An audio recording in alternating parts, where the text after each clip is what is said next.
YS Jagan ఈరోజు వినుకొండ ప్రయాణాన్ని ఎలా చూడాలి? నిజంగా ఓదార్చడానికి వెళ్తున్నాడా లేదా ఏదైనా తప్పించుకునే ప్రయత్నమా? అయితే వీటి మీద మాట్లాడటానికి మనతో పాటు సీనియర్ జర్నలిస్ట్ కనకదుర్గ వడ్లమణి గారు ఉన్నారు. వారిని అడిగి తెలుసుకుందాం. మేడం నమస్తే. నమస్తే అండి. మేడం, గతంలో 5 ఏళ్లుగా దాదాపు 3000 సార్లు కోర్టు కట్టిన ఘనత మాత్రం ఖచ్చితంగా వైఎస్ జగన్మోహన్ రెడ్డిదే. అయితే ఇలాంటి పరిస్థితుల్లో జగన్మోహన్ రెడ్డి ఇప్పుడు సీఎంగా లేడు, ఇప్పుడు ఓన్లీ పులివెందుల ఎమ్మెల్యే మాత్రమే. ఇలాంటి టైంలో కూడా తను తప్పించుకునే ప్రయత్నంలోనే ఇప్పుడు ఈరోజు వినుకొండ వెళ్ళాడని చెప్పి అనుకోవాలా లేదా ఏమనుకోవాలి? మీరు చెప్పినట్టుగా 3000 సార్లు కాదు, 3 లక్షల సార్లైనా వెళ్ళాలి ఆయన. కాకపోతే ఏంటంటే ఒక రికార్డ్ సృష్టిస్తాడు. మీకు వరల్డ్ రికార్డ్స్ ఉంటాయి చూడండి, అట్లాంటి వరల్డ్ రికార్డ్ ఎందులో సృష్టిస్తాడంటే కేసులను ఎదుర్కొన్నాడు అంటే కోర్టులకు వెళ్ళిన విషయంలో. కాబట్టి ఇవాళ ఆయన స్కెచ్ మామూలుగా లేదు. అంటే జగన్మోహన్ రెడ్డికి దేవుడు పదవిలోంచి తీసేసిన ఇలాంటి చిన్న చిన్న అదృష్టాలు ఇస్తున్నాడేమో, అంటే ఒకేసారి జైల్లో పడేయడానికి. ఎందుకు చెప్తున్నామంటే అండి, ఇవాళ ఆయన ఎక్కడికి వెళ్ళాలండి? అసలు లెక్క ప్రకారం కోడికత్తి కేసులో ఎన్ఐఏ దానికి ఆ కేసు ఉంది ఇవాళ.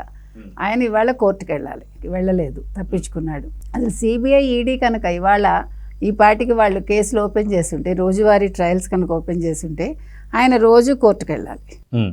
అంటే ఇక్కడ హైదరాబాద్ నాంపల్లి కోర్టుకి. సో ఏదో ఒకటి తప్పించుకోవటానికి ఆయనకి దేవుడు ఒక అదృష్టం ఇస్తున్నాడేమో. అంటే ఇలాంటి చిన్న చిన్న అదృష్టాలు ఇచ్చి ఒకేసారి జైల్లో పడేస్తాడేమో.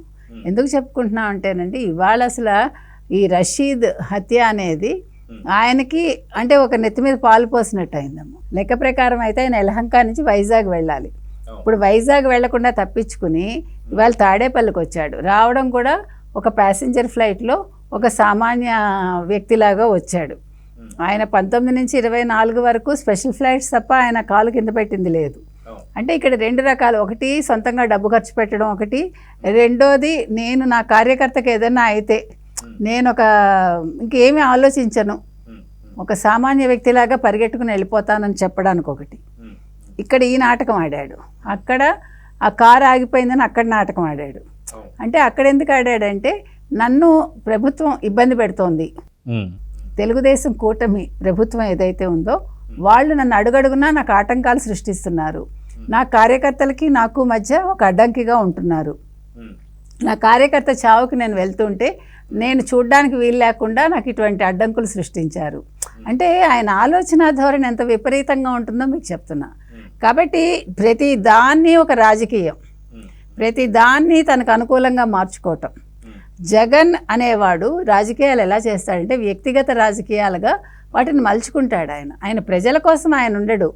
ప్రజల చావుల్ని లేదు కార్యకర్తల చావుల్ని, వైసీపీకి సంబంధించిన వాళ్ళ చావుని తన రాజకీయ లబ్ధి కోసం దాన్ని ఉపయోగించుకుంటాడు. అయితే 2019 కన్నా ముందు ఏదైతే వాళ్ళ బాబాయ్ చిన్న హత్య కేసు ఏదైతే ఉందో ఆ హత్య కేసు నుంచి ఆయన సీఎంగా అయిన సంగతి అందరికీ తెలిసిందే. దాని తర్వాత ఎన్నో చావులు, ఎన్నో శవాలు, ఎందుకంటే మనం చూస్తే లాస్ట్ ఎలక్షన్స్ కన్నా ముందు కూడా ఏదైతే అవ్వాతాత పెన్షన్ టైంలో కూడా దరిదాపును 39 మంది అవ్వాతాతలను చంపేశాడు. ఆ శవాన్ని తీసుకున్నాడు, గీతాంజలి శవం తీసుకున్నాడు. ఆఖరికి ఎలక్షన్స్ అయిపోయిన తర్వాత చాలా చావులు. అంటే శవాల రాజకీయాలే చేస్తుంది వైసీపీ అని చెప్పి అంటారా మీరు? ఖచ్చితంగానండి. మీరు చెప్పినట్టు ఎన్ని చావులండి. తండ్రి చావుతో మొదలయ్యి, తండ్రి చావు ఆయనకు ముఖ్యమంత్రి పీఠాన్ని ఇచ్చింది. తండ్రి చావు తర్వాత బాబాయ్ చావు ఆయనకు ముఖ్యమంత్రి పీఠాన్ని ఇచ్చింది. తర్వాత ఇప్పుడు ఇవన్నీ కాకుండా అనంతబాబు డ్రైవర్ హత్య కేసు వెళ్ళి పరామర్శించాడా? మరి నా ఎస్సీలు, నా ఎస్టీలు, నా బీసీలు అంటాడు కదా. ఇవాళ ఎలా పరిగెడుతున్నాడు రషీద్ కోసం? రషీద్ ఏమన్నా ఇది తెలుగుదేశం వాళ్ళు చంపేశారా? రషీద్ ఏమన్నా ప్రతిపక్షాల చేతిలో బలయ్యాడా? ఏది కాదు కదా. వైసీపీకి సంబంధించిన 2 వ్యక్తులు వ్యక్తిగత కారణాలతో ఒకళ్ళ మీద ఒకళ్ళు దాడి చేసుకుంటే గత సంవత్సరం తొలేకాసినాడు. ఈ తొలేకాదశికి నిన్నను ఇప్పుడు ఆ రషీద్ మీద ఆ జలాలో ఎవరో అతను కక్ష తీర్చుకున్నాడు. కాబట్టి ఇందులో ఏ రకంగానూ అసలు ప్రతిపక్షాలు కానీ ఎవరి హస్తం లేదు. దీన్ని కూడా కుట్రకోణంలో చూపించాలని ఈ రషీద్ అన్నవాడి చావుకి నేను ఇంత పెద్ద కాన్వాయ్ వేసుకుని, ఏమండి చావుకి ఎవడైనా సింపుల్గా వెళ్తాడా? కాన్వాయ్తో వెళ్తాడండి? పైగా అక్కడ నాకు సెక్యూరిటీ తీసేశారంటాడు. ఆయన మాజీ ముఖ్యమంత్రికి ఎంత ఇవ్వాలో Z+ కేటగిరీ ఇచ్చారు. ఆక్టోపస్ ఉండదు ఆయనకి, ఆ తర్వాత ఏపీఎస్పీ అవేమి ఉండవు ఆయనకి. అది కూడా తెలియదు. ఉమ్. అంటే ముఖ్యమంత్రిగా 5 ఏళ్ళు పనిచేసిన వ్యక్తికి తనకి ఎటువంటి సెక్యూరిటీ ఇస్తారో తెలియదు. లెక్క ప్రకారం ఆయన ఇప్పుడు ఎమ్మెల్యే, అంతే, ప్రతిపక్ష హోదా కూడా లేదు ఆయనకి. ఒక మాజీ ముఖ్యమంత్రిగా ఆయనకి ఏమి ఇవ్వాలో అది ఇచ్చారు. టాటా సఫారీలో గత 10 ఏళ్లుగా 3 సార్లు ముఖ్యమంత్రిగా పనిచేసిన చంద్రబాబు నాయుడు గారు ప్రయాణం చేశారు. ఏసీ పని చేయకపోతే కూడా వెళ్ళాడు ఆయన. ఆయన ఎప్పుడు కంప్లైంట్ చేయలేదు. మీకేంటంటే సౌకర్యాలు కావాలి. నువ్వు చావుకు కూడా ఒక సౌకర్యవంతమైన కారులో వెళ్ళాలి నువ్వు. అంటే మనిషి చిన్న తేడా రాకూడదు, చిన్న కష్టం రాకూడదు. ఆ జగన్ అన్న వ్యక్తికి ఆయన సుఖంగా ఉండాలి, చుట్టూ ఉన్న వాళ్ళు చచ్చిపోవాలి. ఆ చావును ఆయన పండగ చేసుకుంటాడు, అంటే రాజకీయ లబ్ధికి వాడుకుంటాడు. 2019 నుంచి 2024 వరకు దాదాపున 986 మందిని పెట్టుకున్నటువంటి ఒక సిబ్బందిని ఇప్పుడు కోల్పోవడంతోనే కొంత మానసికంగా కూడా దెబ్బతిన్నాడని చెప్పి అనుకోవచ్చా? ఎందుకంటే తను ఎక్కడికి వస్తే అక్కడికి ఓ పెద్ద మంది మార్బలం కావచ్చు, లేదంటే ఒక సెక్యూరిటీ కావచ్చు, లేదంటే తనకి ఏదో థ్రెట్ ఉందని చెప్పేసి ఫీల్ అవుతుండొచ్చు. ఇలాంటివన్నీ కూడా ఇంకా సీఎంగా దిగలేదు అని చెప్పి అనుకుంటున్నాడంటే ఏమంటారు? అదే మానసిక దౌర్బల్యం అండి. ఇప్పుడు ఆయనకి మీరు చెప్పినట్టుగా సెక్యూరిటీ లేదనే ఫీలింగ్ కంటే కూడా అంటే ఆయన భరించలేకపోతున్నాడు. అది మానసిక రోగిగా మారాడు. కాబట్టి ఆయనకు ఆయనే శత్రువు. ఆయన ఆలోచన ఆయనకు శత్రువు. ఆయనకు బయట నుంచి ఎవరు శత్రువులు ఉండరు. ఆయన చంపాల్సిన పని ఎవ్వడికీ లేదండి. ఎందుకంటే ఇప్పుడు ఒక స్టేచర్ ఉండాలి. మనం ఒక మనిషితోటి మెలగాలన్నా, ఒక మనిషితో ఒక ప్రత్యర్థిగా పోరాడాలన్నా సమానంగా ఉండాలి వ్యక్తి. అందుకే సమాన వ్యయం సమాన కయ్యం అంటారు. ఇక్కడ ఎందులో సమానం? ఆయన రాజకీయంగా సమానం కాదు ఎవరితోటి. 5 ఏళ్లే ఉన్నాడు ఆయన ముఖ్యమంత్రిగా. 5 ఏళ్లలో ఆయన ఎంత పాడు చేయాలో రాష్ట్రాన్ని పాడు చేశాడు. అంటే రాజకీయపు ఎత్తుగడలు ఆయనకు తెలియదు. ఆయనకి ఎంతసేపు రక్త చరిత్రలు తెలుసు. రక్తం చూపించి భయపెట్టి రాజకీయం నడపడం వచ్చు, అంతే. అంతకు మించి ఆయనకి ఇంకేం రాదు. ఇంకొక రకంగా పోనీ పెద్ద వ్యాపారస్తుడా? అది కాదు. డొల్ల కంపెనీలు. పోనీ ఆయన ఏదైనా పని చేస్తాడా? ఏమీ చేయడు. ఇప్పుడు మీకు ఒక గుర్తింపు ఉండాలి కదండి. ఏమైనా ఒక పుస్తకాలు రాశారా? పోనీ ఒక చదువుకున్నావు నువ్వు, బ్రహ్మాండమైన చదువు? ఏదీ లేదు కదా. ఇప్పుడు మీకు ఒక వ్యక్తి గురించి మనం మాట్లాడుకోవటానికి ఒక తగిన ఒక ఇది ఉండాలి ఏదైనా కూడా. ఆయనలో ఒక quality are qualification what ever అది ఏది లేదు అతనికి. ఇప్పుడు చంద్రబాబు నాయుడు గారంటే ఓకే 45 ఏళ్ళు రాజకీయ జీవితానుభవం అనుకుందాం. ఓకే 4 సార్లు, ఇప్పుడు 4వ సారి ముఖ్యమంత్రి, 7 సార్లు అంతా ఎమ్మెల్యే. ఇన్ని చేశాడు ఆయన. రాష్ట్రాన్ని ఇలా అభివృద్ధి బాట పట్టించాడు చెప్పుకుంటారు. జగన్మోహన్ రెడ్డి అంటే బాబాయ్ని చంపించాడు, రాష్ట్రం అంతా అవినీతి చేశాడు, అప్పులమయం చేశాడు, భూములు దందాలు చేశాడు, ఆఖరికి సెక్రటేరియట్ని కూడా తాకట్టు పెట్టాడు, 3000 సార్లు కోర్టుకు హాజరు కాలేదు, తర్వాత అవ్వాతాతలకి పెన్షన్ ఇవ్వకుండా చంపిన ఘనుడు కూడా ఈయనే. అంటే ఇంత ఘన చరిత్ర ఈయంది.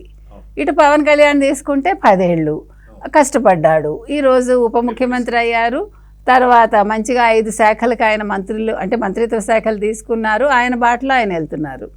లోకేష్ అంతే, లోకేష్ని తిట్టారు, పడ్డాడు. ఆయనకు బుర్ర ఉంది. కాకపోతే ఏంటంటే మనం వ్యక్తుల్ని మనం చూసి ప్రేమిస్తాం. మనకుండే దౌర్భాగ్యం ఏంటంటే మనిషి రంగుకి రూపానికి మనం ప్రాముఖ్యత ఇస్తాం కాబట్టి మనిషిలో ఉండే ప్రతిభని మనం ఒప్పుకోం. కాబట్టి ఆ రకంగా కూడా తను మలుచుకుని ఈరోజు హీ ప్రూవ్డ్ హిమ్సెల్ఫ్. ఎక్కడైతే ఓడిపోయాడు అక్కడే మళ్ళా అది ప్రూవ్ చేసుకున్నాడు. ఆయన 91,000 మెజార్టీ తోటి ఈరోజు మంగళగిరి ప్రజలు ఇప్పటికి కూడా ఆయనకి నీరాజనాలు అందిస్తున్నారు. కాబట్టి ఇంత పెద్ద ఘనుడైన ఈ జగన్మోహన్ రెడ్డిని ఎవడు చంపుతాడు, ఎందుకు చంపుతాడు, ఎవడికంత తీరుబడి ఉంది? నువ్వు తగలేసిన దాన్ని ఇప్పుడు మంచిగా చేయటానికే వాళ్ళకి ఇప్పుడు 5 ఏళ్ళు పడుతుంది. అసలు నీ కేసు చూసేంత టైం కూడా ఎవరికీ లేదు. కాబట్టి ఇప్పుడు జగన్మోహన్ రెడ్డికి ఏదో అయిపోతుంది, అయ్యో సెక్యూరిటీ ఇవ్వలేదు, సెక్యూరిటీ తగ్గించేశారు, మంచి కారు ఇవ్వలేదు అంటే ఆయన ఎంత దౌర్బల్యంలో ఉన్నాడో చూడండి మీరు. అయితే ఇంతటి పరిస్థితుల్లో కూడా ఇప్పటికీ కోడికత్తి సీన్కి సంబంధించి ఆ కేసు వెళ్ళి అతను అటెండ్ అయితే కూడా అయిపోతుంది అని చెప్పేసి కొన్ని వార్తలు అయితే వస్తున్నాయి. కానీ ఎందుకు ఇంత ఇబ్బంది పడుతున్నాడు జగన్? ఎందుకు ఈరోజు ఎన్ఐఏ కోర్టుకి వెళ్ళలేదంటే ఏం చెప్తారు? అంటే ఆయన తప్పు చేశాడండి. అది చంద్రబాబు నాయుడు మీదకి నెట్టడానికి ప్రయత్నించాడు ఆయన. ఈరోజు అతను బెయిల్ కూడా రద్దు చేయమని వీళ్ళు కోర్టుకు వెళ్ళారు. మీకు గుర్తుంటే కనుక మొన్న కూడా కోర్టు అతను ఎన్ఐఏది అది అతనికి బెయిల్ రద్దు చేయమని చెప్పారు కోడికత్తి శ్రీనికి. ఎందుకు చెప్తున్నామంటే ఇతను వెళ్తే అతను రిలీవ్ అయిపోతాడు, కానీ అప్పుడు జగన్ శత్రువు అయిపోతాడుగా వైసీపీ వాళ్ళకి. అంటే వైసీపీకే కాదు ప్రజానీకం ఏమంటారు, నువ్వు దొంగ దెబ్బ తీసావు, చంద్రబాబుని ఇరికించాలని చూసావు, నువ్వు నెగ్గడం కోసం కోడికత్తి డ్రామా ఆడావు అన్న విషయం ప్రూవ్ అయిపోతుంది కదా. అప్పుడు మొహం ఎక్కడ పెట్టుకుంటాడు? ఇన్నేళ్ళ కోడికత్తి సీను జైల్లో మగ్గిచ్చే పరితం తనే చేశాడని కూడా తెలిసిపోతుంది. ఇప్పుడు కోడికత్తి శ్రీను ఉసురు ఈయనకి జీవితకాలం వెంటాడుతుంది. ఇప్పుడు ఇంకా గులకరాయి ఉంది, అప్పుడే ఉంది. గులకరాయి అదృష్టం కొద్దీ బయటకు వచ్చాడు. అంటే ఈయనకి కత్తులును గులకరాళ్ళు ఈయన జీవితంలో ఈయన మ్యూజియంలో పెట్టుకోవాలి. అంటే వాటిని పూజించాలి. వీటి వల్ల నేను ముఖ్యమంత్రిని అయ్యాను. ఒక కోడి కత్తి అండ్ దెన్ ఒక ఇతని గులకరాయి అండ్ దెన్ మీరు చెప్పినట్టు గొడ్డలి. గులకరాయి కంటే ముందు గొడ్డలు అనుకోండి. సో ఇవన్నీ కూడా ఆయన ఇంట్లో పెట్టి నిత్య పూజ చేసుకుంటే ఆయన చేసిన పాపాలకు కొంచెం నిష్కృతి ఉంటుంది. అయితే ఇప్పటికి ఒకసారి కోడి కత్తి కావచ్చు, గొడ్డలి కావచ్చు, లాస్ట్లో గులకరాయి కావచ్చు, ఈ మూడింటి ద్వారా ఆయన సీఎం ఏదైతే లాస్ట్ గులకరాయి చేస్తే ఈ రెండింటి ద్వారా సీఎం అయ్యాడు. ఇకపైన సీఎం అయ్యే అవకాశాలు జగన్కు ఉన్నాయా లేదా అంటే ఏం చెప్తారు? ఖచ్చితంగా లేవండి. మీరు కమెంట్స్ చూడండి, మీరు సోషల్ మీడియాలో కమెంట్స్ చూడండి, ప్రజలే చెప్తున్నారు నువ్వు వద్దు నాయన, నువ్వు మళ్ళీ రాక అసలా అంటున్నారు. ఇప్పుడు ఇంకొక విషయం, ఇక్కడ ఒక చిన్న పాయింట్ మనం చెప్పుకోవాలి. ఇప్పుడు ఏ నియోజకవర్గంలో ఉండే మాజీ ఎమ్మెల్యేలు కావచ్చు, మాజీ మంత్రులు కావచ్చు, లేకపోతే అంటే వైసీపీ ఎమ్మెల్యేలు కావచ్చు, అంటే చెడు చేసిన ఏ ఎమ్మెల్యేనైనా ప్రజానీకం రాణిస్తున్నారా వాళ్ళ నియోజకవర్గాల్లోకి? లేదు కదా. జగన్కు కూడా అదే గతి పడుతుంది. ఇప్పుడు ఎన్ఐఏది కనుక రుజువు అయితే కోడికత్తి శ్రీను కేసులో పూర్తిగా శ్రీను బయటకు వస్తే ఈయన పులివెందుల కాదు కదా, కడప కాదు కదా, అసలు రాయలసీమలో అడుగు పెట్టలేడు. సో చూద్దాం మనం ఖచ్చితంగా ఏం జరుగుతుందో. యాక్చువల్గా కోర్టులకు హాజరు కావాల్సినటువంటి యొక్క వైఎస్ జగన్ కాస్త ఏ వంక దొరికితే శుక్రవారాలు ఎటు వెళ్ళాలని చెప్పేసి ప్రయత్నాలు అయితే ఉన్నాడు. చూద్దాం కోర్టు కూడా ఎలాంటి తీర్పు తీసుకుంటుంది. నమస్తే. నమస్తే.